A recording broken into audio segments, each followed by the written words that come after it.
চৰকাৰী ঘৰ দিয়াৰ নামত মানকাছাৰত ধন ঘটাৰ নতুন কৌশল। মানকাছাৰ চহৰৰ মাজমজিয়াত চৰকাৰী ঘৰ দিয়াৰ নামত আভুৱা ভাৰিছে এজন যুৱকে। চাওক কিদৰে পুৰুষ মহিলাসকলে ভিৰ কৰিছে।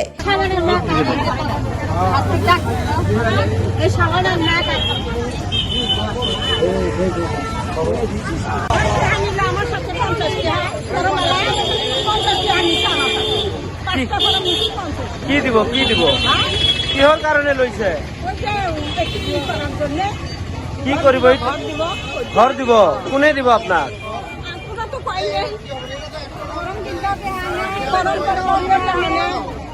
ঘৰৰ চিষ্টেমটো এতিয়া অনলাইন।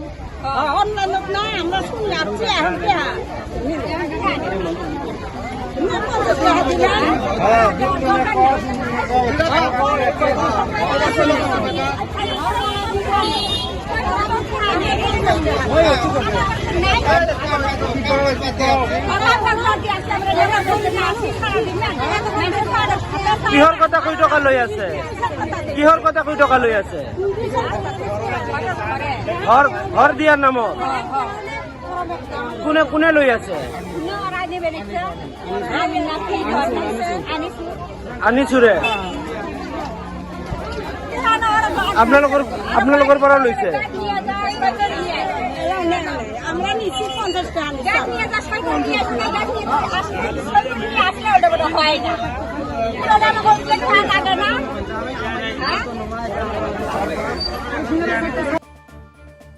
আবেদন লিখি দি ধন লৈছে এইজন যুৱকে।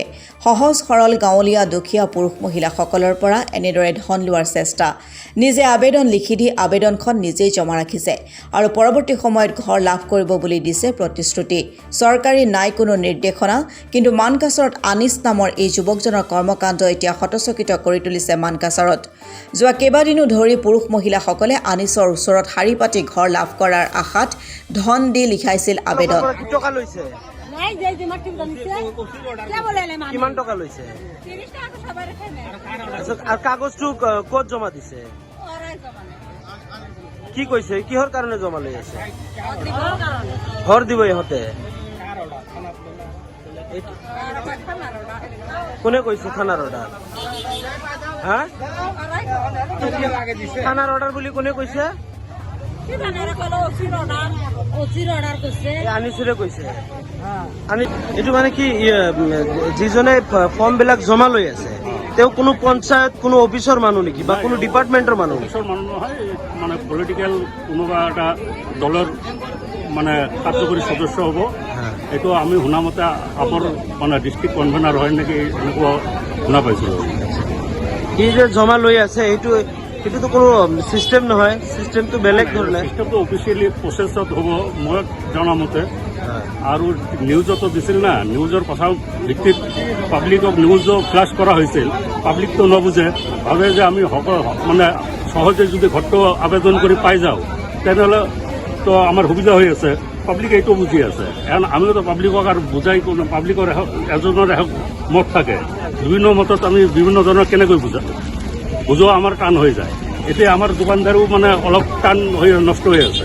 আৰু উপায় নাই, কাষ্টমাৰৰ মানে যদি এটা সুবিধা পাই থাকে চৰকাৰীভাৱে তেনেহ'লে আমাৰোতো একো কৰাৰ নাই। এনে অলপ কষ্ট কৰি হ'লেও মানে আমি কেইদিনৰ পৰা এইটো কৰি আছে? 8-10 দিন হ'ব মানে, আৰু মানে কৰিব নেকি 15 তাৰিখলৈকে কৰিব নেকি, এনেকুৱা আমি শুনিছোঁ। দুখীয়াৰ আশা লাভ কৰিব জানোচা সপোনৰ ঘৰখন। আশাত চেঁচা পানী ঢালি দিলে মানকাছাৰৰ খণ্ড উন্নয়ন বিষয়া কৌস্তুভ দাসে আনিছে আবেদন লিখা ঠাইত উপস্থিত হৈ ৰাইজক অৱগত কৰে যে এইদৰে আবেদন লিখি ঘৰ লাভ নকৰিব। ঘৰ লাভ কৰিবলৈ চৰকাৰী বিষয়াইহে চৰকাৰী নিয়ম মতে লিষ্ট তৈয়াৰ কৰিব। লগতে পুৰুষ মহিলাসকলক এনে ঠগৰ প্ৰবঞ্চকৰ জাল নপৰিবলৈ আহ্বান জনাইছে।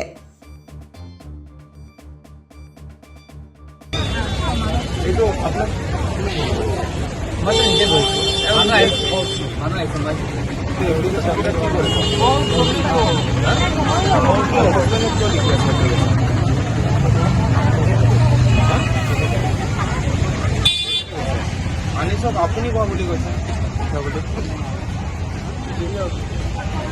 হেল্ল'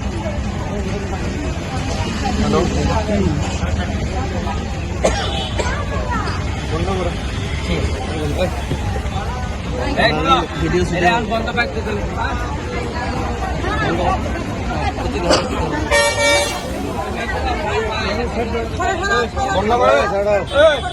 দোকান বন্ধ কৰো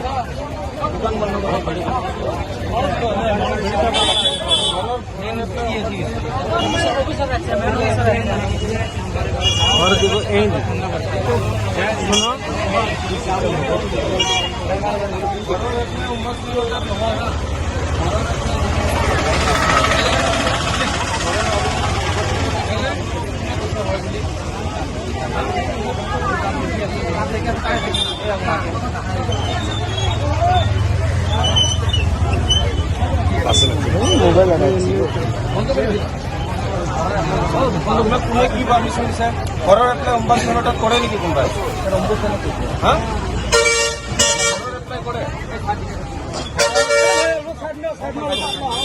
ঘৰৰ নাম আপোনাৰ বিশ আগতে ৰেডি আছে হা নতুনকৈ এপ্লিকেশ্যন হোৱা নাই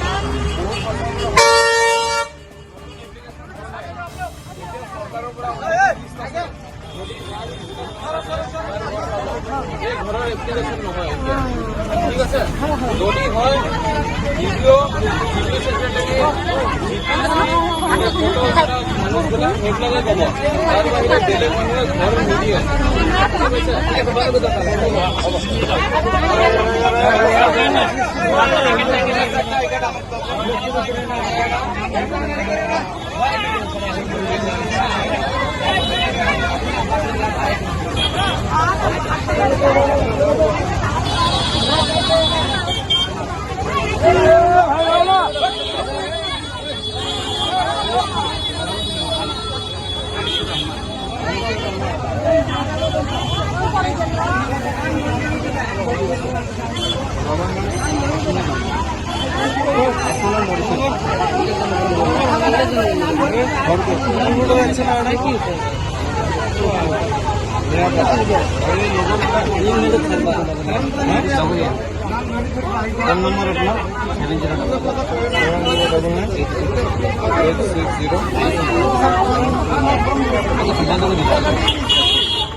কিবা কমপ্লেইন কাৰোবাৰ কিবা প্ৰব্লেম আছে সেইটোহে কৰিব দিছে ঘৰতো এপ্লাই কৰিব দিয়া নাই অম্বাসনে মোকতো ফোনত কৈছে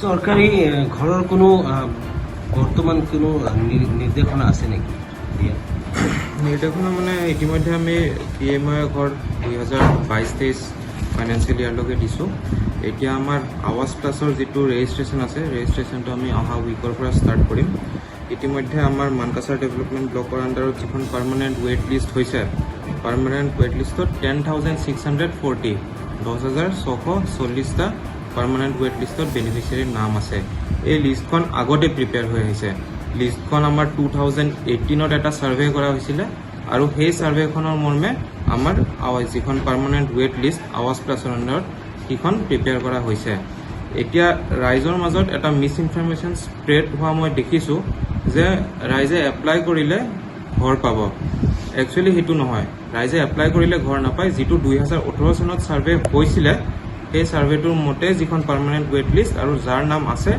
তাৰে ভিতৰৰ পৰা আমি ঘৰ দিম মই GP ছেক্ৰেটাৰীক ইতিমধ্যে ইনষ্ট্ৰাকশ্যন দি দিছোঁ যে অহা সপ্তাহৰ পৰা মঙলবাৰৰ পৰা GP ৱাইজ যিখন পাৰ্মানেণ্ট ৱেইট লিষ্ট আছে সেইখন GP অফিচে হেং কৰি দিয়া হ'ব তাত নিজে বেনিফিচিয়াৰীবিলাকে গৈ নিজৰ নামটো চেক কৰি চাব পাৰে তাত আছেনে নাই আমাৰ ইনক্লুজন কৰাটো আমাৰ পাৱাৰ দিয়া নাই কিন্তু যদি কোনোবা এনেকুৱা বেনিফিচিয়াৰী আছে যিয়ে আগত ঘৰ পাইছে বা ইতিমধ্যে পাক্কা ঘৰ বনাইছে বা তেওঁৰ ফেমিলি মেম্বাৰ হাজবেণ্ড ৱাইফে যদি ঘৰ পাইছে সিহঁতক আমি নাম কৰ্তনহে কৰিব পাৰিম নাম কিন্তু আমি ইনক্লুড কৰিব নোৱাৰোঁ আচ্ছা দেখা গৈছে এটা অসাধু চক্ৰই মানে ৰাইজৰ মাজত এটা বিভ্ৰান্তি সৃষ্টি কৰিছে তেওঁলোকে অফলাইনত এপ্লিকেশ্যন জমা লৈ আছে এওঁলোকে ঘৰ দিব বুলি যোনটো আপুনি নিজেও গৈ কিছুমান অৱগত হৈছে হয় এইবোৰ মিছ ইনফৰমেশ্যন ৰাইজৰ নামানাই উচিত কাৰণ ইতিমধ্যে মই কৈছোঁ যিহেতু লিষ্ট অলৰেডি প্ৰিপেয়াৰ্ড আছে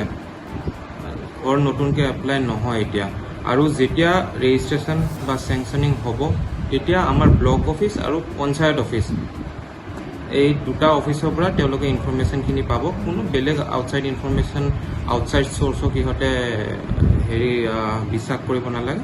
লিষ্ট আমি অহা সপ্তাহৰ ভিতৰত আমি হেং কৰি দিম। তাত লিষ্টত বেনিফিচিয়াৰী গৈ নিজৰ নিজৰ নামখিনি চাই ল'ব পাৰিব। এইটো জাষ্ট ৰেজিষ্ট্ৰেশ্যন আমি এতিয়া ষ্টাৰ্ট কৰিম। চেংচনিংটো কিন্তু অলপ লাহে লাহে হ'ব। যেতিয়া আমাক ওপৰৰ পৰা টাৰ্গেট দিয়া হ'ব, CPRDৰ পৰা টাৰ্গেট দিয়া হ'ব, সেইটো অনুযায়ী আমি চেংচনিংটো লাহে লাহে কৰি থাকিম। হয় ছাৰ, দেখা গৈছে এই অসাধু চক্ৰই ৰাইজৰ পৰা মানে টকা গোটোৱা এটা পদ্ধতি কৈছে। এওঁলোকৰ বিৰুদ্ধে কিবা পদক্ষেপ ল'ব নেকি আপোনালোকৰ ফালৰ পৰা? নহয়, এইটো মই আগতেও কৈ আহিছোঁ আৰু আজিও ক'ম। PMAYটো সম্পূৰ্ণভাৱে বিনামূলীয়া স্কীম। ইয়াত চেংচনিঙৰ নামত, ৰেজিষ্ট্ৰেশ্যনৰ নামত কোনো টকা পইচাৰ কথা নাহে আৰু খৰচ কৰিবও নালাগে।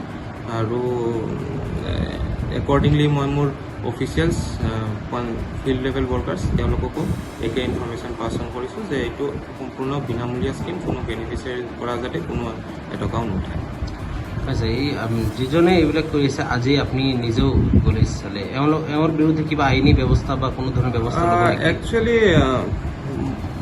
আইনী ব্যৱস্থাৰ কথাটো এনেকুৱা হয় যে মই যিটো গম পালোঁ, তেওঁলোকে যিখন লেটাৰ যিজন ধৰক অম্বাডছমেনক লিখিছিলে, কিন্তু তেওঁলোকে ৰাইজে বুজি পোৱা নাই যে অম্বাডছমেনৰ ৰোলটো কি হয়।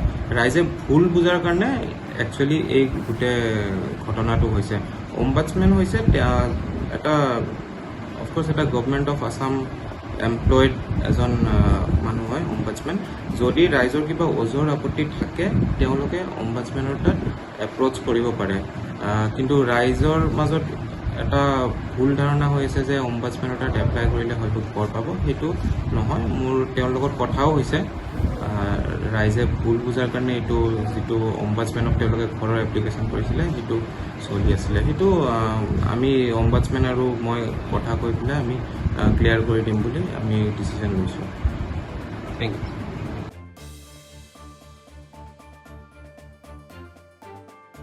মানকাছৰ পৰা মিজানুৰ ইছলামৰ ৰিপৰ্ট, অসম টুডে।